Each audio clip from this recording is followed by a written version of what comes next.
record. Yeah. It's live. Press it quick.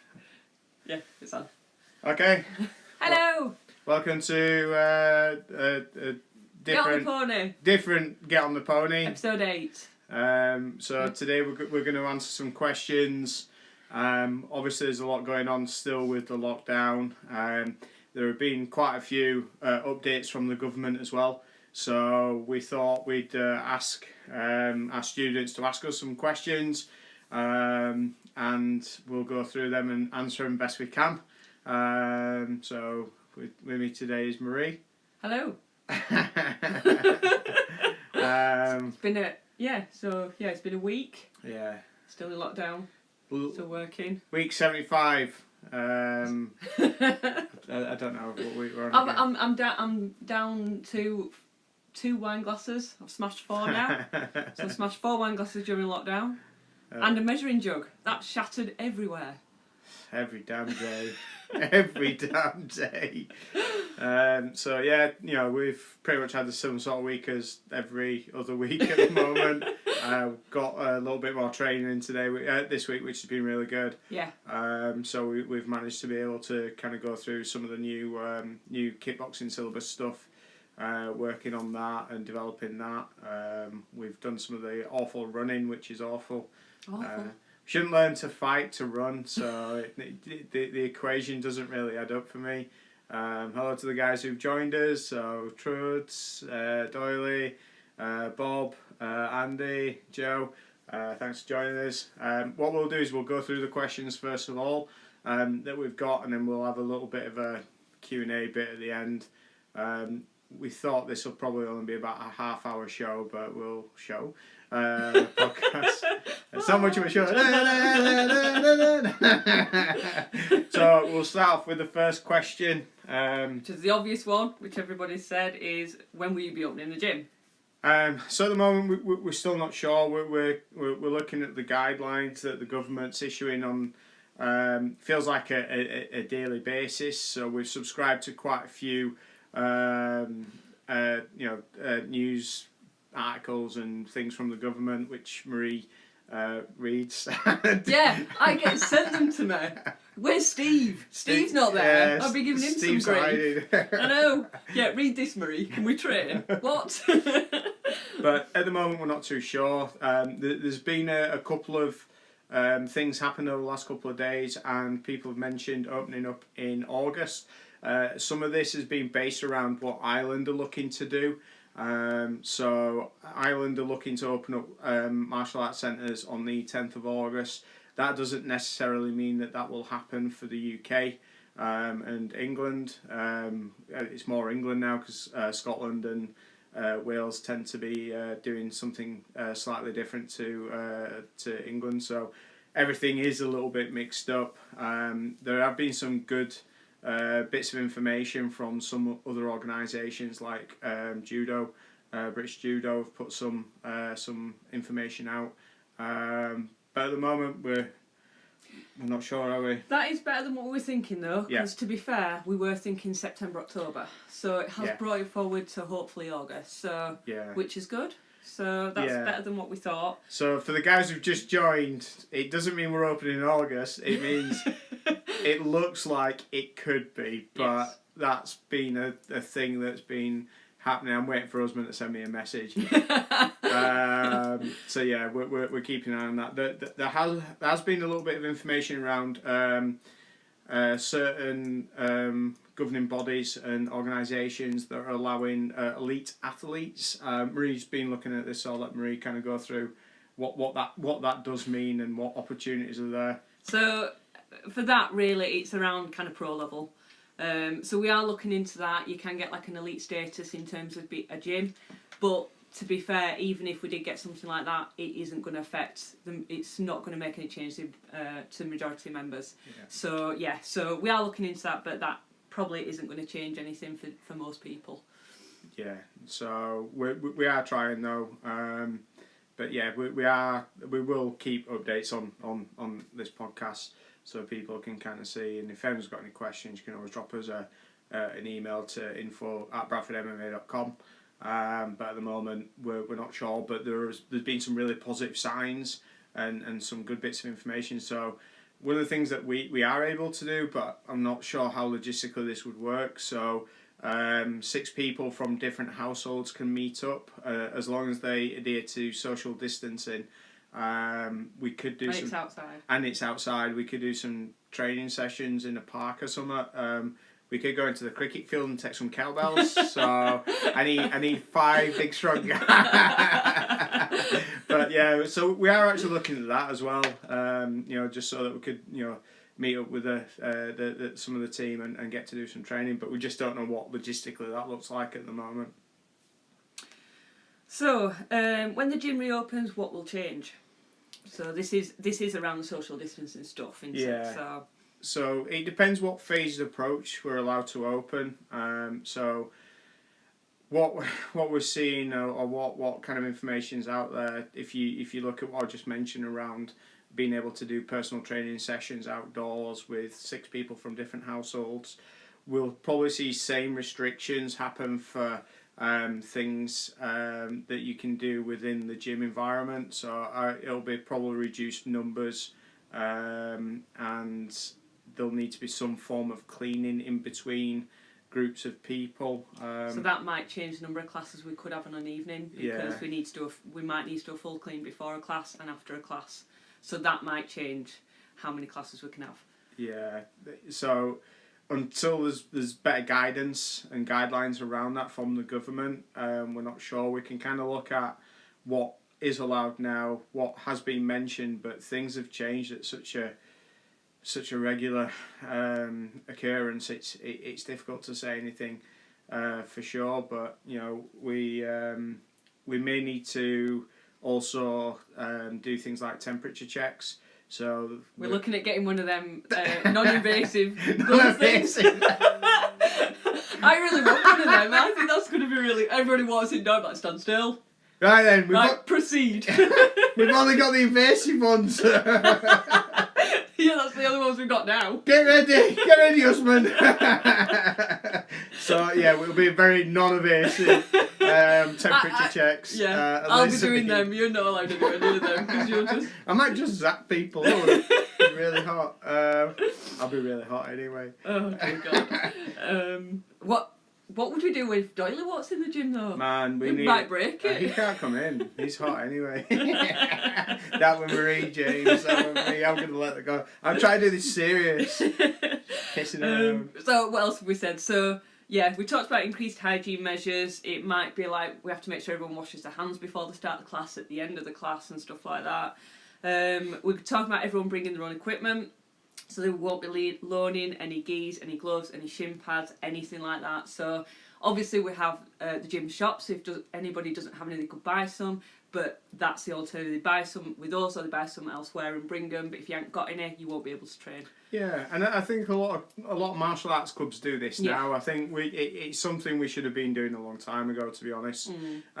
Because as you should be responsible for your own equipment. If you play rugby, you have to have your own rugby boots. If you play football, you have to have your own shin pads. It feels like a bit of a weird thing to say, but this is something we should have done a while ago. But with the current situation, with the current risks that we're facing, it only feels reasonable that people should be buying their own equipment and not leaving it in the gym. So when we do a deep clean and when we're cleaning the gym, students are going to have to take their equipment home. And we'll probably have to do like a cleaning of equipment before you use them and after you use them, something like that as well.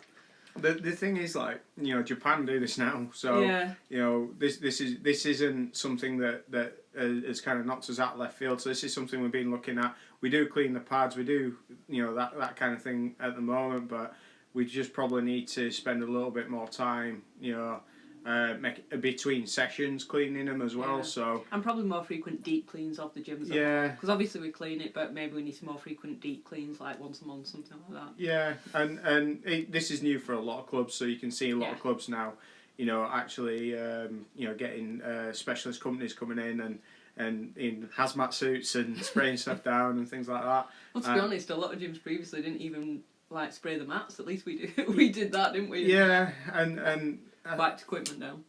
Absolutely, and you know, cleanliness and cleaning in our gym's always been a really important thing.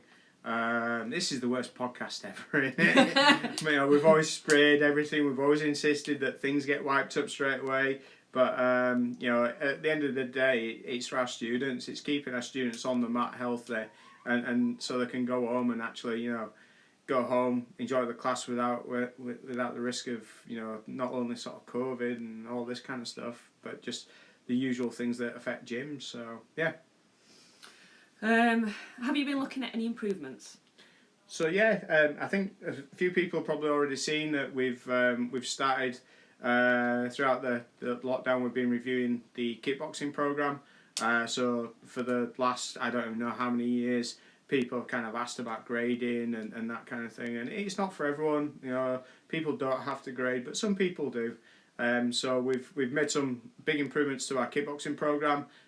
We've now got a program where you can grade through.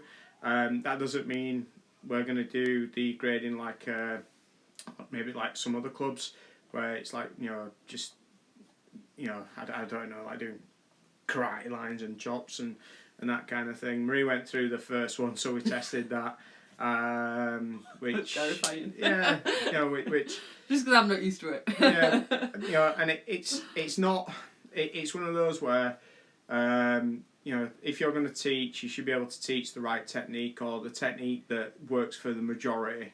You know, I've trained athletes for quite a few years, and you know, somebody throws a jab slightly different. If it's effective, then you don't really need to change it. You know, there may be some things that could do with adjusting, but that's going to be one of the key things with the program. It has to be effective. You know, you have to be able to not only do the technique, but actually apply it as well. So, you know, it's kind of the SBG mantra of, you know, it has to be alive, it has to be workable in you know, in stressful situations, in live situations where you've got someone coming back at you. So I think what people will see is it's not a karate belt where it gets thrown out. People will fail, you know, and you'll have to retest, you know, but if you put the time in, you learn the system and you get used to it, you know, it'll give you a good baseline to then find your own way of kickboxing. So, you know, I'm really looking forward to rolling this out, see how it improves. It's a lot of the stuff that we've been doing and, you know, we've tested over the years. So, you know, the amount of fighters that we've developed through Falling Kazan who, you know, who've gone on to, you know, doing really good stuff like British champions, world, European champions and the rest of it. It's not a massive change. It's just in a way that it's easier for people to learn. So, yeah, that's been a big part of what we're doing. We started looking at the no-gi programs and the kids programs as well now. So we've got a really good base for the kickboxing program. We're now looking at what we can do with the no-gi and the kids program. It's not to say any of those are not good programs now.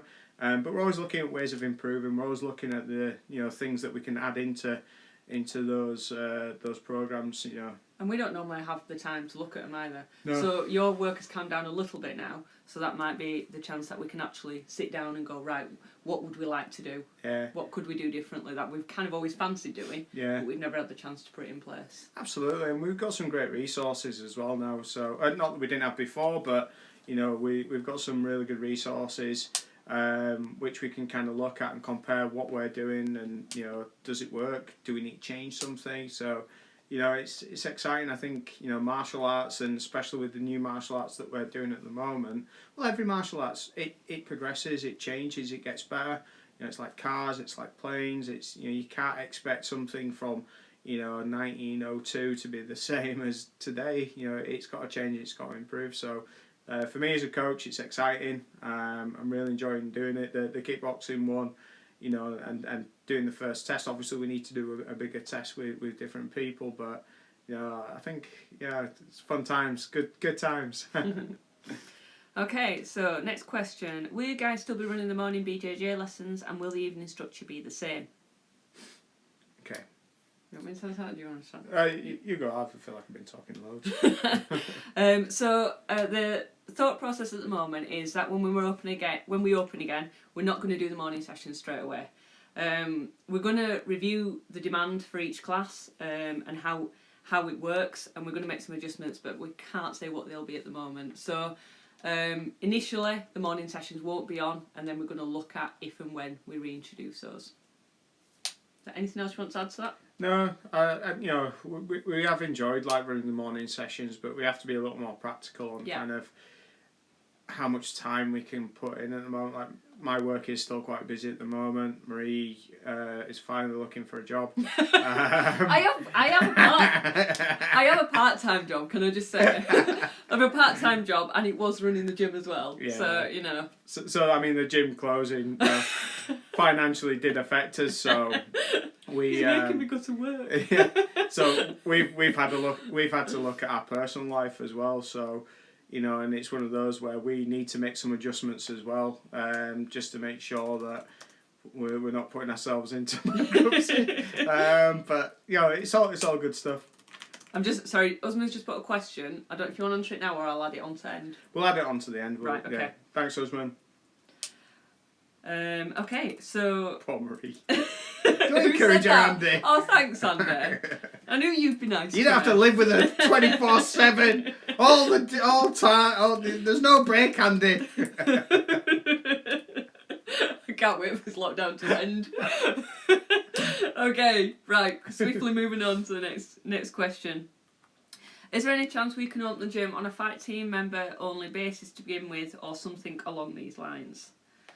So. As of yet, I know there's a lot of saying we don't know, but we genuinely don't know at the moment. But we don't know if we're going to be strict in terms of numbers per class and or numbers of classes we can do. It's highly likely that we are going to be. We don't know what those numbers are going to look like at the moment.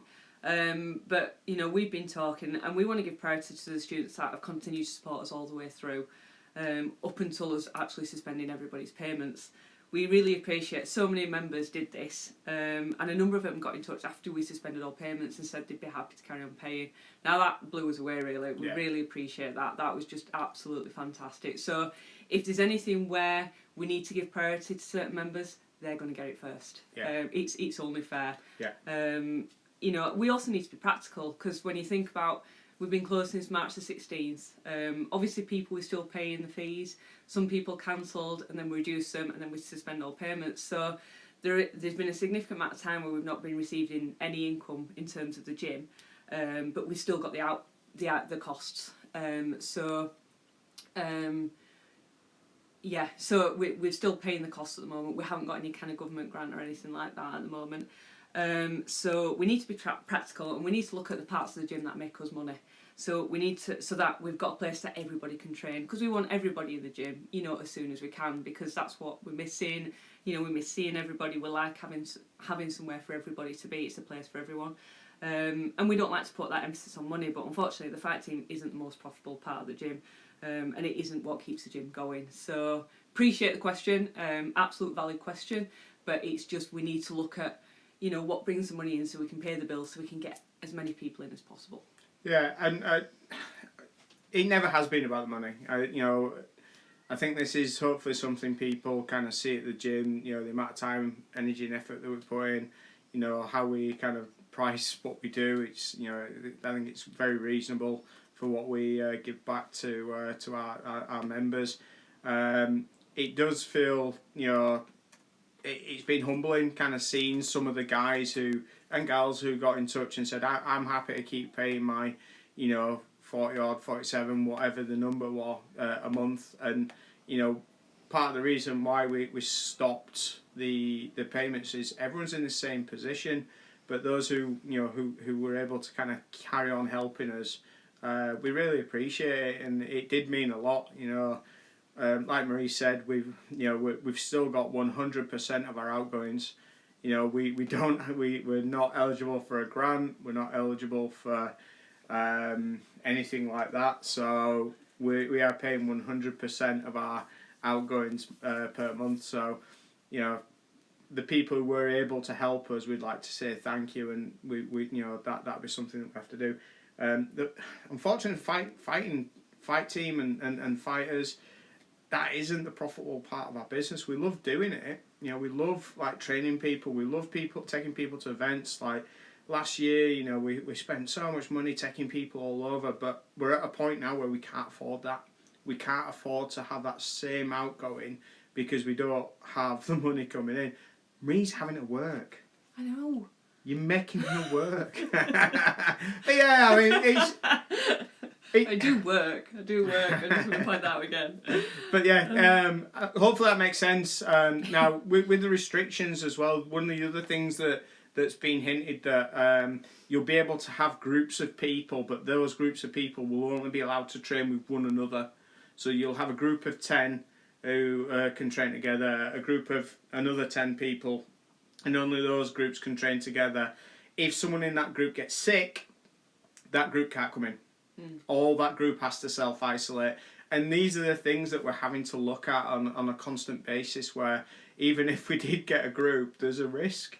There's a risk that if someone starts, showing any signs of COVID, then that entire group has to exit the gym and cannot return to the gym for 14 days.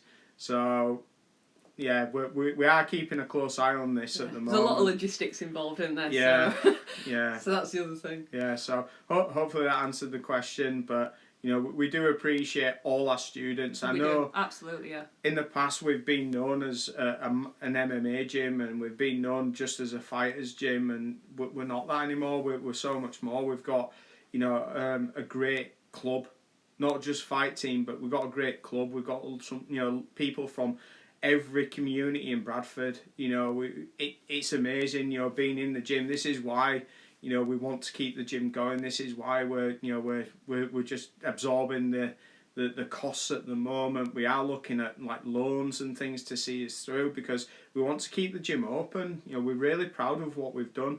We're really proud of the people that we get to train with and roll around with and hang out with. Yeah, there's a lot of people I wouldn't have met if it weren't for the gym, and I like that. Yeah, and that's our priority, more than fighting. And this kind of rolls over to your question, Usman. When will people be able to fight again? Absolutely no idea, because what we're not going to do is we're not going to half-ass the fight team. People who want to compete and want to fight in mixed martial arts, it's a big commitment, and we're going to be asking that people putting that commitment back in, and it's not just a financial commitment. Because realistically, we never make money from doing the MMA side of things, but people have to be putting that work in. What we're not going to do is open the classes and then 1 week later take people to fights. It can't happen.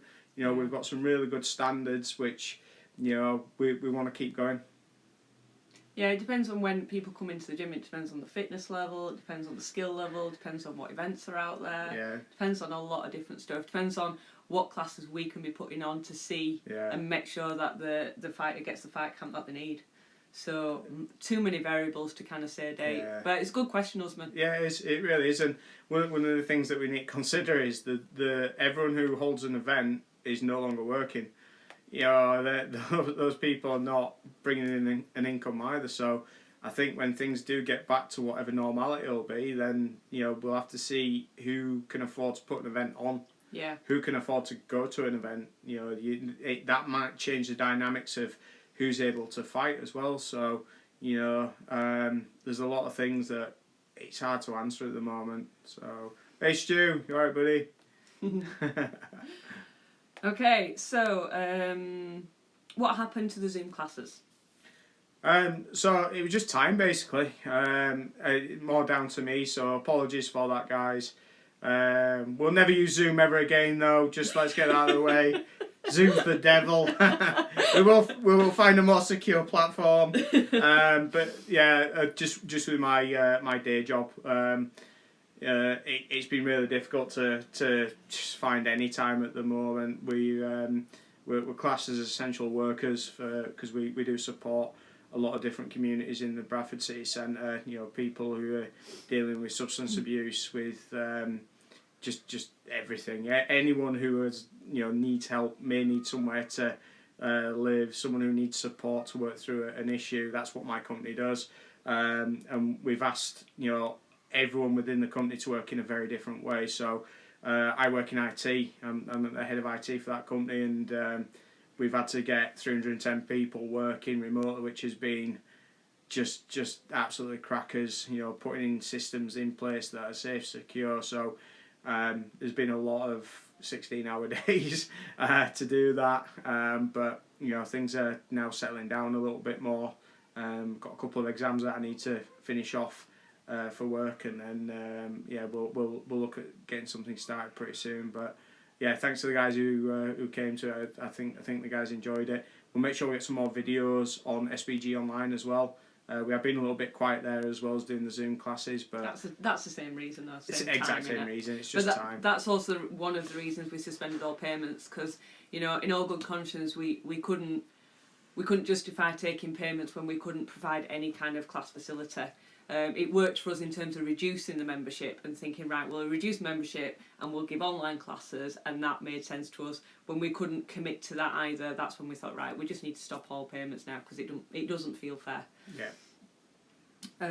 There's also other resources as well, weren't there? So yeah. Some of the other SBG coaches are doing Zoom classes, which I believe our members can join. Yeah, is that right? Yeah, definitely. So I know Alex England's been doing quite a few, and on he's been doing striking classes and allowing people to kind of from SBG, other SBG clubs join in. So Alex is a fantastic coach. He's able to do that at the moment. I think Martin Stapleton's been doing quite a bit as well.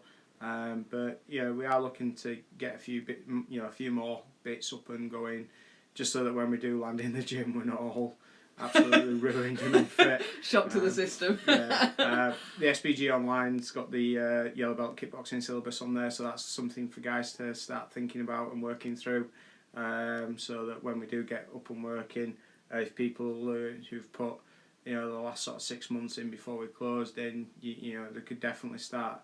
It's just join now, Cass. We've just answered your question. You're going to have to watch it back. Subscribe, like our podcast, and there you go. That's true. I'm fat help. For Usman, are there any SBG Pro guys who are training? No. There aren't. So, yeah. Everyone's in the same sort of position. I know there may be a few people doing some bits, but that does go against kind of what the government guidance is. And yeah, there might be some that are kind of looking to do that the elite status. Yeah. But I think those guidelines have only just come out, Yeah. so I can't imagine anyone's actually done that and have had a successful application at that point. I imagine it's all people will be putting stuff through now. So Yeah. I would imagine anyway. Cass, I were only giving excuses why I've not done Zoom classes, so you might be really angry. I'll give you a summary just for you, Cass, because you asked the question. I was working a lot. I'm not working as much now. I'm going to try and sort something out. That was it in a nutshell. That's the most concise you've ever been. Someone somewhere is doing something somehow. Okay, so next question. Will the beginner courses be starting up again? Yeah. So we've seen some. One of the challenges that we've got, or which every martial arts club's got, when you've got classes that have a lot of different programs, like we've got kickboxing, mixed martial arts, and Brazilian jiu-jitsu and no-gi, is getting beginners a baseline so that they can attend any of the other classes and get benefit out of it. The beginner classes courses have been really good for us. We'll continue to do to get the BJJ beginners class up and going again when we can. Andy and Jay do a fantastic job with that session, and we can now see that people who are going through our beginner courses are able to jump into the classes and be able to to see the benefits out of the regular classes. So for us, it is definitely something that we will be looking at implementing when we can. Next one. Can I buy a hoodie? Yes. Absolutely. So if anybody does want to buy any stuff, please DM me and we can look at sorting that out. I am looking at how to put the store for kits on sale for sale on the website to make it a lot easier for everyone. So what I might do is I might collate all the stock that we have got. I've got a load of pictures, so I can put them on Instagram anyway, so you can at least see what we have. It's also on. It'll also go on the website, and then we can do something in the meantime, and then hopefully I can get the store set up by the end of next week. That's the goal, but we shall see. We're selling everything, so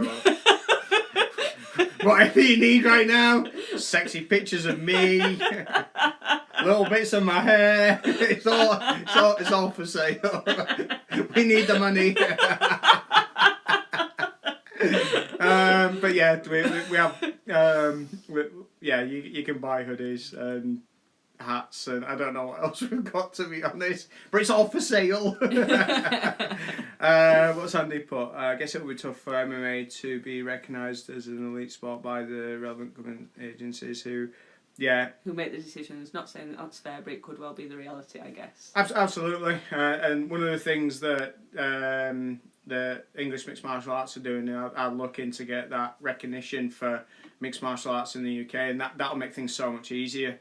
I think, one of the good things that I've seen from the British Brazilian Jiu-Jitsu Association, they've been coming out with some really good information.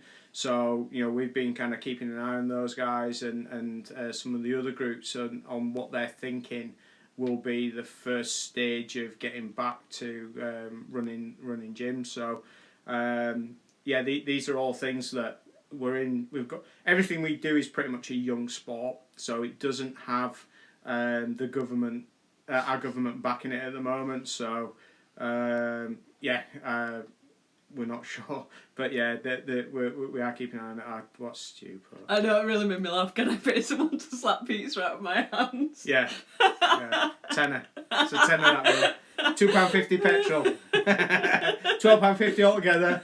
Don't forget the VAT. We don't pay VAT. Right then, I did get a mental image actually of you slapping pizza out of Stu's hand. That's really what made me laugh. No pepperoni for you, veggie arsehole. Okay, what else have we got here? Oh, okay. So I think that is everything in terms of lockdown, when we start again, classes, everything like that we had in terms of questions coming in. So we had just a couple of other general questions, so we thought we might as well include them as well. So we got, what's been the biggest change since moving to SBG? Okay, so I've talked about this a little bit on some of the other podcasts, and I think just to kind of recap, and unless someone's got a question, I'll keep an eye out. Post it up. So for me, the support system of especially from a mixed martial arts point of view that SBG gives us in Bradford is fantastic. There's a lot of really high level coaches who are producing some elite fighters at professional level, amateur level. So it's a resource that really helps me as a coach. So I'm lucky that I can bounce ideas off people like Matt Inman, who's got a whole bunch of fighters. We've got Jack Cartwright, who's knocking on the door of UFC at the moment. Matt's a great guy. He's always answering my annoying questions. Same with Alex England as well. With Adam Proctor again, he's got to be looking at UFC pretty soon. I'm always bouncing ideas off Alex, and Alex always responds and gives me some great information. We've got Stapes, Jason Tan, Glenn Powditch from a Brazilian Jiu-Jitsu point of view, Casey. There's a lot of really good guys who are there for me as a coach, and that's not to say that was never there. I think with when we were with Combat Base, Darren was a fantastic resource for me. He helped me through quite pretty much most of my Brazilian Jiu-Jitsu, and was always there to support me. And Helen for me as well. And Helen as well, yeah. So it doesn't take away from anyone. It's just, I think we're at a point where I wanted to try something a little bit different, and it's really worked. For us, it's really worked. Like speaking to, Steve Murgatroyd, it's made an impact in his Brazilian Jiu-Jitsu game, not just our mixed martial arts team as well. So, we're always kind of throwing ideas around. Steve's been spending a lot of time looking at Matt Thornton's Jiu-Jitsu instructionals and adapting his classes, and also Henry Aiken as well has joined SBG, and Henry Aiken, who was a Hickson Gracie black belt. He's putting some really good content out there. Glenn as well, already from the stuff he puts up is brilliant. Steve and Andy went to a seminar as well. They got a lot out of BJJ seminar as well, didn't they? Yeah, so, John Franklin. So John, John Franklin's been pretty much across the world, teaching at various different levels. We still have that affiliation with Chris Houter as well. Chris has always been one of the mainstays of an instructor within SBG, but it's really helped. I think basics isn't the right, but fundamentals, from a lot of the stuff that Matt Thornton has been working on over the last few years has been fantastic, and it's really made me think about my Brazilian Jiu-Jitsu game and tying it up and really focusing on that. And I think this is what's benefited our beginner program, and this is why we're seeing more and more beginners joining our Brazilian Jiu-Jitsu program, because we've played with the structure and we're now in a position where it's easy for people to pick up. But on the flip side, and this is where we do like to try different stuff. We've got Mike Byrne. Mike Byrne is doing all the Mendes stuff, all the Berambolos, all that kind of stuff, and it gives us a really good different look at Brazilian Jiu-Jitsu as a whole. Like, I don't roll like Mike.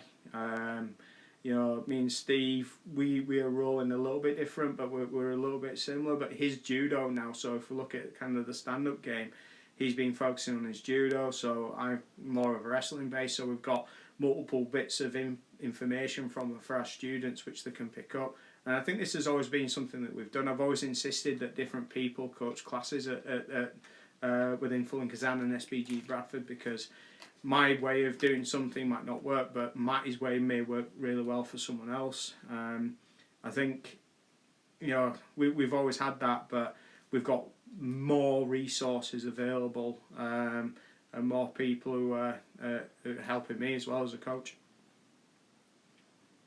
Hope that makes sense. Oh no. Oh, it's just gone to sleep. I know, it's alright. She's talking about a laptop, not a leg. She's looking down. Just you can't actually see it. Oh, let's go to sleep. So yeah, Matt, also just worth sort of saying as well, in terms of like we've got an open door policy as a gym, haven't we? Yeah. I think the fight team is more closed off in terms of the SBG side of things. I don't know, how would you put that really? Nothing's really changed for us over the last few years. I think one of the things that we want to kind of put across that we do have people from other clubs training with us. From a Brazilian Jiu-Jitsu point of view, we've got people coming from other Bradford gyms. We've got Bradford Judo came down a couple of weeks ago and did a session with us. People who are just kind of focusing on the Brazilian Jiu-Jitsu and the gi grappling. Steve takes a bunch of guys up to Bradford Judo on a Wednesday. So we always have. I think one of the main things that's been a driver, and this isn't just the fight team, it's just good people. We want people to come in the gym to help one another. There's nothing worse than a new person coming in and getting terrorised. We don't want that. It doesn't interest me. Like that kind of thing doesn't work for me. So we want good people, try to help one another, and also support the gym. We've had a few. We work with AVMA. We get those guys come over and we do like a spa once a month usually. Well, when we can, once a month. We've had other fighters come down and ask for sparring. We've had Lexi, who's part of the England team, come down, and we've done like a little bit of a camp for Lexi. We've had Megan Morris come down and Chris Price come down to get some training in with us. We do have an open door policy. It's just if one of our guys are fighting someone in your gym, we might say no, but that just feels like good policy, common sense and good policy. So if we've got two gyms competing against each other, just take a bit of time off and maybe we can train again. But and that goes for other clubs in Bradford as well. Like I say, we do have other people from other gyms in Bradford training with us. Absolutely fine. As long as I follow the rules of just be nice, be a cool guy, don't kill people. I think this is life's too short not to enjoy your training. You know, like even in the fight team and stuff, you're gonna have hard days, you're gonna have difficult days, you're gonna have days where things don't work. You're gonna get, you know, just absolutely annihilated with your guard getting passed all the time. But you know, if you've got a good group of people, it's okay going through that. You know, and that's the key. It's just, you know, we like good people. Okay, so next question: how long from starting to step into MMA competition? It's a really good question, and it's something we do get asked quite a bit, and it does change on the person. You know, there's a lot. The great thing about mixed martial arts is there's lots to learn. The worst thing about mixed martial arts is there's a lot to learn. And these are things that you've got to kind of put into context when you're trying to learn something that involves punching, kicking, elbows, knees, takedowns, and jiu-jitsu. You know, you've got various different styles as well for all these. So you've got, you know, for just takedowns alone, you've got judo guys, sambo guys, you've got wrestlers, you've got karate, kung fu, death punch guys. You know, you've got all these different things. So what we tend to see is as a general rule of thumb, which seems to work, you know, people going through the beginner programs for the first sort of 10 weeks, that gives them the good base, and then it usually takes anywhere between sort of 6 to 12 months to get into like the first sort of levels of interclub. So interclub isn't like a big show, it's done in a cage, it's usually done in someone's gym, and they match people with experience, and that's usually the first steps for mixed martial arts. But you have to be realistic with kind of, you know, what your expectations are and what you want to achieve. You know, we do get a lot of people come in the gym, and I think this is misplaced enthusiasm, where they've seen like Conor McGregor and the things that Conor McGregor's done, and you know they think they can do that in the first month. You know, it is a slow burn, and you know, like you do go through quite a lot with mixed martial arts as well. So you know, you have to have, you know, the discipline to get in the gym and get your butt kicked. You have to have the discipline of being patient, because not everything, you know, it's really hard to work everything out straight away. Everyone's got different learning styles as well, haven't they? Oh, absolutely. See some people and they watch something, they've instantly got it, and I'm like, wow, I'd love to do that.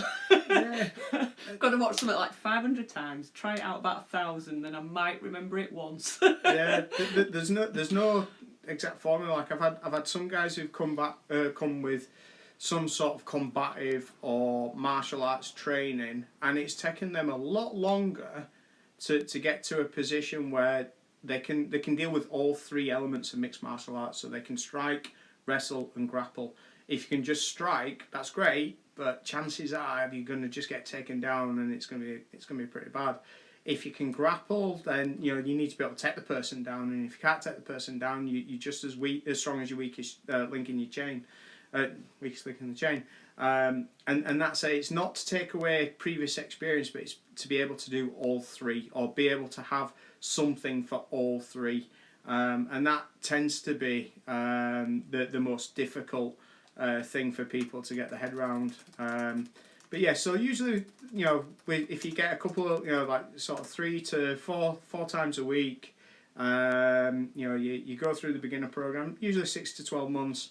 You know, 20 years of doing mixed martial arts now, 21 years of doing mixed martial arts now. I think that's been what's worked for us really, really well. So Furkan's, you want me to say boxing, don't you, Furkan? Yeah, so Furkan's put, what's the best fighting style in MMA?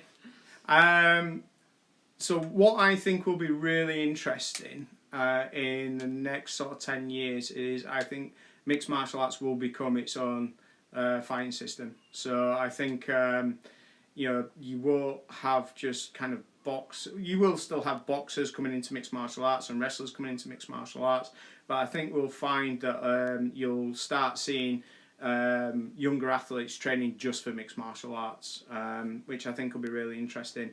I think wrestling, you know, really sort of dictates where the fight happens.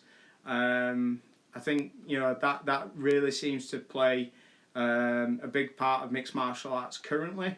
But mixed martial arts goes through quite a few, you know, development cycles. So if you look at from the very first one, where you've got jiu-jitsu beating everyone, then the wrestlers kind of work out a little bit of the jiu-jitsu, then you've got the strikers who work out the sprawl, fighting for underhooks, and that kind of thing. It keeps going through these cycles. I think we're now in a position where, if you look at the various different champions that we've got, wrestling probably is the more dominant style from where they've come from. But I think it's quite interesting. You got obviously like Habib, who's a very strong wrestler, but then you've got Idris Adesanya, which is a kickboxer, but got a super good sprawl, really good on the underhook. So you can't really compare those two. You got Stipe Miocic. Why has everyone got really difficult names to pronounce? I think I'm getting it all right. Again, he's more of like an all-round guy. So for me, I think wrestling's a good base, but it doesn't answer everything. I think styles-wise, that probably gives you the best chance to be able to win fights through decision.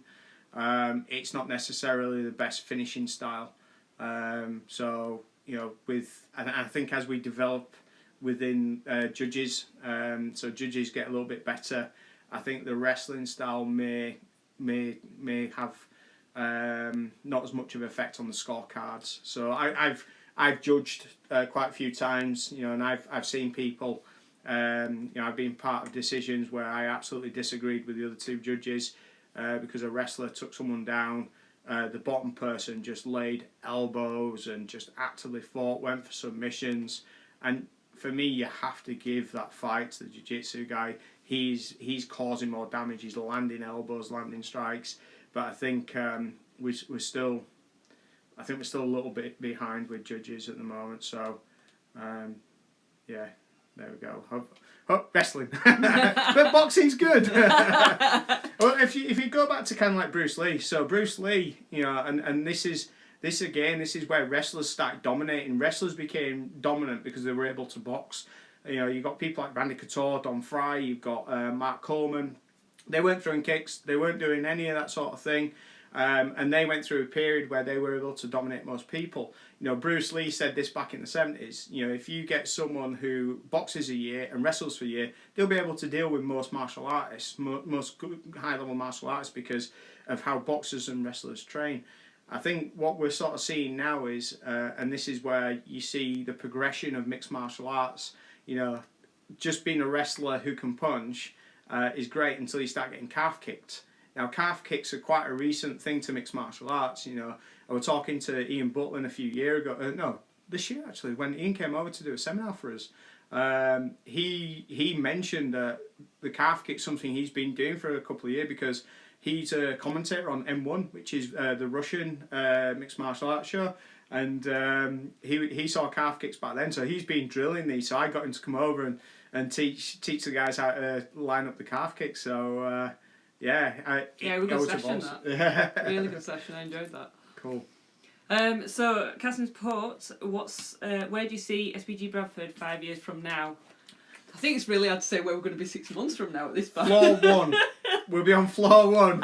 Because it's the only floor 1 or floor 3. It's the only floors we haven't been to yet. I'm not sure. To be honest, I mean, if you'd have asked me like year 1 of starting the Full and Kazan SPG Bradford, I wouldn't be able to tell you then. For me, I'd like, as a coach, I think from a mixed martial arts point of view, I've really enjoyed, I enjoy coaching new people going through to Interclub and into their first fight. I'm really excited to be working with Furkan and for his 1FC fights, which we're hoping to get something pretty soon. Well, we don't know when actually. When that happens. But I think, and seeing people like say, like Alex up in South Shields, Matt, and how they're working with their fighters, I think I'm maybe adapting and changing some of the things that I want to do as a coach and how I work with fighters. For the club though, as a whole, not just kind of the fight team, I love what we're doing. I love the fact that we've got people from every community coming in. we've got people who, you know, would have never come into our gym before, you know, throw a gi on and start rolling around. I really like how SBG do the grading for Brazilian Jiu-Jitsu. I think it really reflects the progression that actually happens in Jiu-Jitsu, especially within your first couple of years. You know, just things like going for a Tiffin's, going for a coffee after Jiu-Jitsu on a Saturday with you know, a lot of really good people who've been my friend for a long time. You know, like me and Steve Murgy, you know, we started training together back in, he told us in the, check out that podcast. But like me and Steve Murgy have been, you know, like training together for, I can't remember how many years, it's quite a few, but check out that podcast. You know, and like, you know, Andy Whiteland, James Dahl, you know, Waz when he can get in, you know, there's a lot of people, Tig, who've trained with me for a long time, and, you know, I think martial arts should be more than just the scrap. It should be more than just having wars and, you know, people training individually. I think for me, like the team mentality and what SBG say about one tribe, one vibe, which is what Stewie put up, that's really important. You know, that's the thing. You've only got such a short period of time to be a fighter, and this is why I'm so hard on the fighters, because I've done this, I've made this mistake. I didn't take the opportunities that I should have taken, you know, when I was young enough to be doing mixed martial arts. So people, when I give you grief and I say you shouldn't be doing that, or you should be doing a bit more, or we need to change what you're doing, it's through experience, and you know, experience and hindsight's it's a bitch. You know, when you're 40 and you're a bit heavier than what you should be, but you still got great hair. You learn these lessons, and you know, if fighting is your only thing, it becomes it's hard. You know, for me, like what I love is the martial arts side. It's the learning. It's the martial science of it. You know, try to work out. You know, like out Berimbolo, it's because you're too fat, Spen. So then you kind of work out how to do stuff. But for me, the club has to be a little more than just a bunch of guys killing each other. You know, and this is why I said, like, we do have an open door policy. People from, you know, wherever can come in, but just be nice, because, you know, that's the important stuff. That's one of the things we were talking, weren't we, about like the fight team as well. It needs to be about you. Yeah, you come in and you do your fight camp for your fight, but then, you know, when your teammates fighting, you come in and you help them prep. It's not just about you preparing for your fight, it's about contributing to the gym, contributing to the team, you know, getting involved.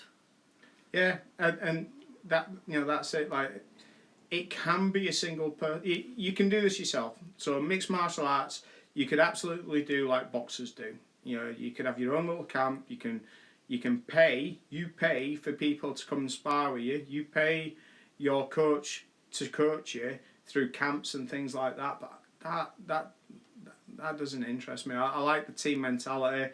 I like the team focus. Like Truds has probably had more fights for Fulham Kazan than anyone else. Like Truds has had about 20 fights on a Wednesday. But like Truds has been with us for I haven't Truds, put a number on. For years, and you know, and that's the way we like doing things. You know, we do a sport where the goal is to strangle and break limbs.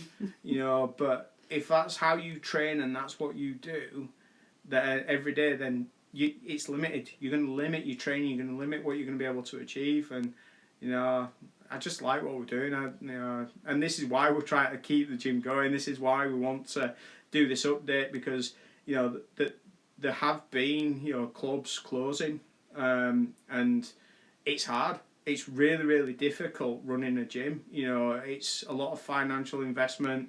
It's a lot of energy. It's a lot of time. You know, you put your heart and soul in it. So when someone has to close the gym, it's, you know, for me, like I get it. You know, in my head, I don't. It's never a win. It's like, oh man, you know, the amount of time, energy, effort, and money that person's put into it. It's, you know, it's tough to see, but you know, we want to keep doing what we're doing. We like what we're doing. We like the people we train with.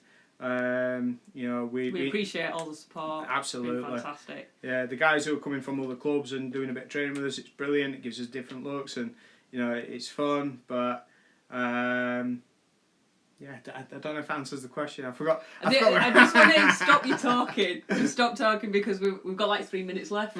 So it's just, if we want to say anything else, or talk about anything else. We've got 3 minutes. Okay, so one of the questions that have been out there, you know, I know some of you are jealous about my hair.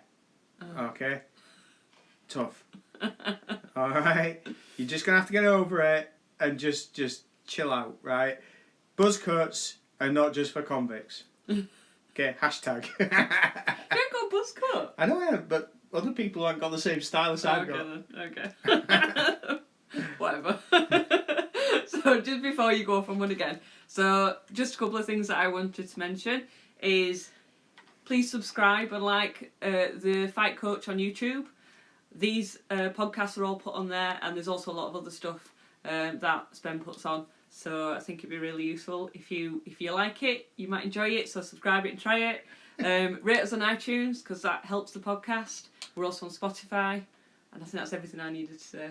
Cool. So is there anything else you want to talk Thank about? God you shut up, guy. No. We were like, oh, it'd be half an hour, I think. An hour? We've done an hour. Can't stop him talking, that's fine. Yeah, that's alright. If you're attending one of my classes, you're probably like, oh, that was short. Really short. I just wanted to know how to do an armbar. You'd only go off on a lot more tangents. But yeah, so as Stewie said, hit that notification bell as well. And hopefully that's been useful. Oh, I've got one other thing before it starts doing the timing thing. I don't know, because we were late. We got 3 minutes. Oh yeah, we were late, weren't we? Yeah. So the other thing is, I would like to interview Mark on one of these, or Spen, and I think that would be really good. So if there's anything you've ever wanted to ask Spen, but didn't want to do it face to face, then please let me know. I'm going to be thinking up a lot of questions. Not sure if we're going to do it as a live one or not, but I think it'd be really interesting. So if you've got anything that you want to ask him, let me know. Tag a friend. Tag a friend. Yeah, I'm not really. For me, I'm not really keen on doing that kind of thing. I'd rather do other people. I'd rather interview. What? I'd rather other people than me, Marie. Here's a good one. Oh no, we'll save that one. Oh, that's a good one. I like that. Definitely. Oh no, I won't answer it. But yeah, I know what my answer is to that straight away. See, so that means you're agreeing to the interview then. No. Yeah, it does. No. Yeah. Okay. Yeah. I tell you what. If Marie puts a post up and we get 100 likes there on SPG Bradford, so tag a friend. She'll put a post up tomorrow. If we get 100 likes, then I'll do the interview. So it's not up to me. It's up to you guys. You need to recruit. Help me out. Go, my monkeys. Hang on. So on the SPG Bradford Instagram, where? Hell. No, we need to be direct. Right, Marie's going to put a post up. It'll be a sexy one of me on SPG Bradford Instagram. And if coach should be the fight coach. All right, no, not the fight coach. Why? Okay. I don't know. We'll work it out and then put up. And then if we get 100 likes, Stewie, you can't pay for the likes.